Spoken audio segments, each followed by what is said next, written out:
It's as if I went to sleep for a year, and when I woke up, the world's fallen apart. There is tremendous clamor for revenge, especially in the wake of the Red Wedding. Catelyn Stark's death, Richard Madden, and Una Chaplin. That moment, I knew it was coming, and it ripped me up inside. I cried. I actually shed a tear that. Yeah, I shed a tear.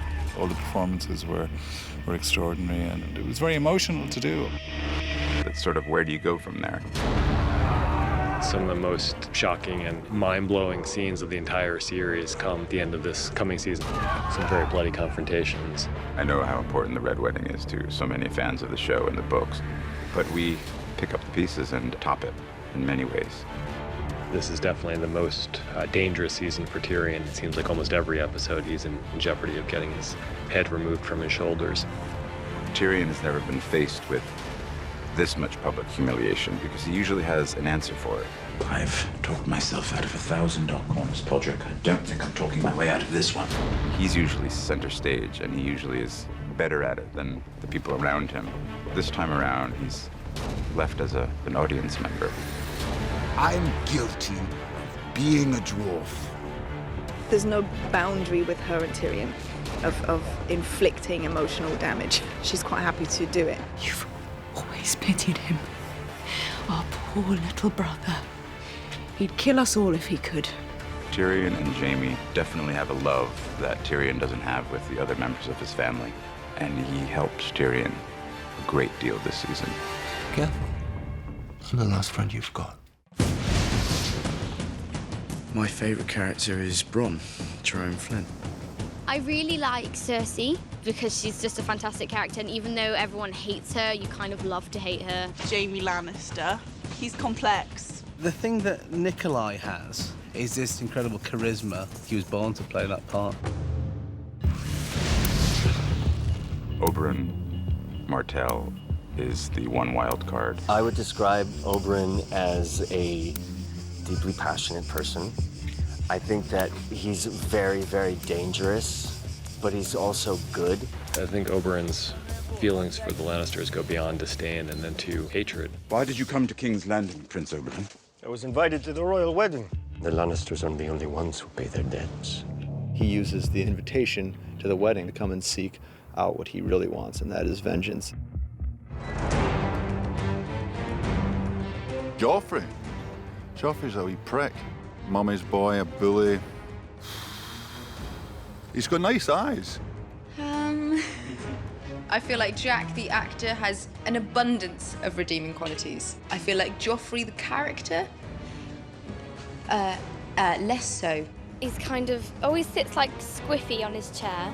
He's like always picking it at the handle, and he's like, I am the king! Joffrey, I mean, clearly the last person on Earth you would want to have any kind of power. I broke Stannis on the Blackwater.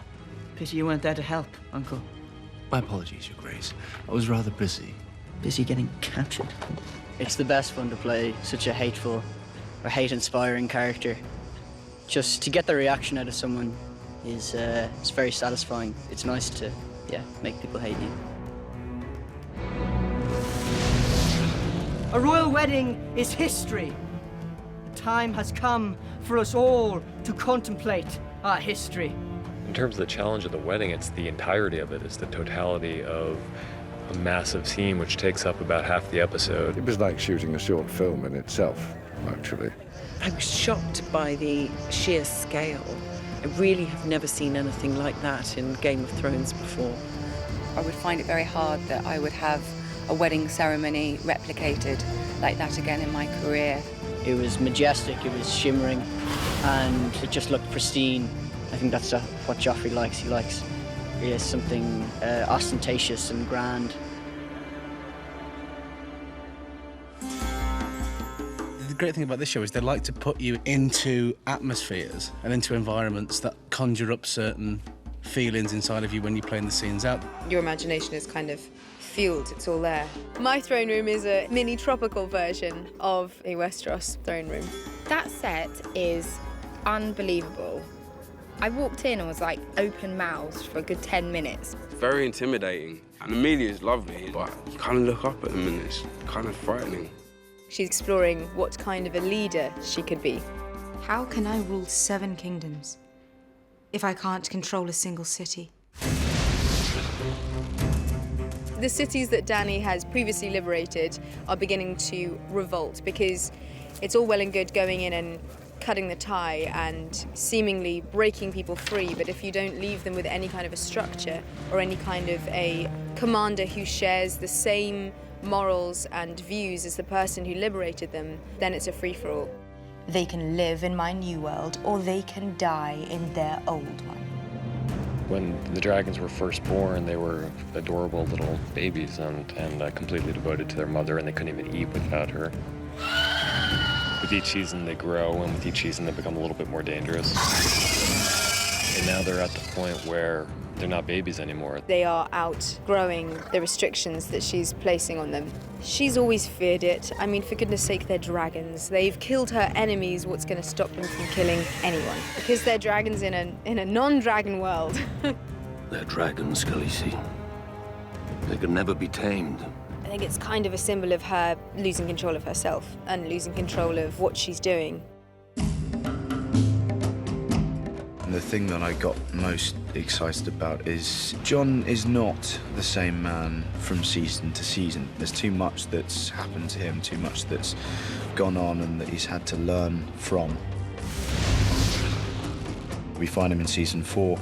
He's in a very bad place as far as how he feels he treated Ygritte and his honour because of that. Not only breaking his vows to the Night's Watch, but breaking his vows to her. He's in a lose-lose position, really.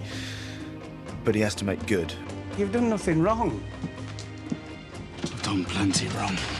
He's reunited with Sam, which is a good thing, but their relationship's changed. Sam and Jon's relationship this year is as even and equal as it's ever been. There's more confrontation between them this season. You're a wildling girl. She's one of the raiders. She's not my girl. Ah, but she was, wasn't she? It's a very different relationship we find themselves in, but still a loving one, still a caring one. And I think without Sam, Jon would crumble. Oh, that's an easy one. It involves prosthetics. No, it's a big man. Go back and find your clothes, Hodor. One of the most terrifying things I've ever had to do was the opening shot of season 3. They wanted to get this feeling of something being behind Sam and something in pursuit of Sam. So they decided the only way to achieve that effect was to chase me on a quad bike through the snow. And they had a guy running alongside saying, the only reason I'm here is if you fall over, I'll get the quad bike to stop. I went, thanks very much. I don't know what they're paying you, but it's not enough. Sometimes greeting CGI wolves is a strange experience. It's this big green sausage dummy shoved in your face and you have to treat it as if it's your lifelong pet and love it to bits. It's very odd. The most weird thing I've had to do this season is to bite off a man's ear and spit it in his face. First time I walked into the Castle Black set, I thought, oh my God, because until you step into it physically, when it comes out of your head and into the real world, it sends chills down your spine, really. Chopping off Theon Greyjoy's companion was probably quite OMG. When I read that, I was like, whoa, really? Every day on this show is an OMG moment, really, because there's always surprises in it. You're always in a really cool location, or you've got a great prop, or, the set is incredible. The thing that's amazing about the places we shoot is you just don't know what to expect. So you turn up and you're like, wow, this is so much grander than I could have expected or could have ever imagined. The biggest OMG moment is when you think you're nearly finished and then you've got 5 hours to go. Well, Nikolaj and I tried to do a dance number walking down the steps of the court. We thought it was fun. And the extras were all laughing and dancing. But the crew was really tired and I don't think they responded. And then we just heard from the 80s, like, still rolling, reset. Whenever Maisie's around, there's usually a lot of sleepovers and we do a lot of knock and runs on people's hotel doors. You'd see Dame down a rig playing backgammon with Daniel Portman and see Lena giving a massage to someone and everyone's just chatting and joking around and that's a really nice moment. Everyone else gets the badass quotes. I think the best quotes are Bron's quotes. Any line he has is witty and intelligent and hilarious. You don't fight with honor. He says, no. He did. Okay, well, there was that scene where he said, Hodor. Hodor? Hodor. Hodor. That was definitely a badass one. I think it would be when Ygritte's head is on that rock. Strike hard and true, Jon Snow. I'll come back and haunt you. Oh, that was a great line. But there's one this year when she's talking about nothing. Maybe nothing is worse than this. Nothing isn't better or worse than anything. Nothing is just nothing. I think that makes you really think about all the different characters and it kind of puts things into his perspective. Oh, Dracarys. Dracarys. Definitely.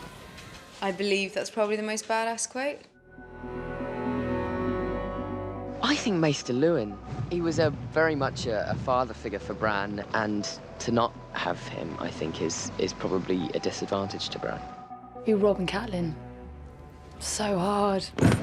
The big one that set the whole tone for Game of Thrones being known for a show where no one is safe was Ned Stark. And that completely shocked me.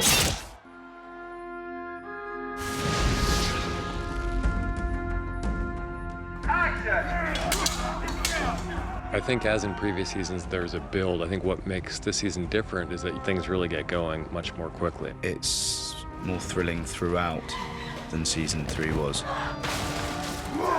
There's definitely objectively more action, and there are a whole lot of things on the production front that we've never done before.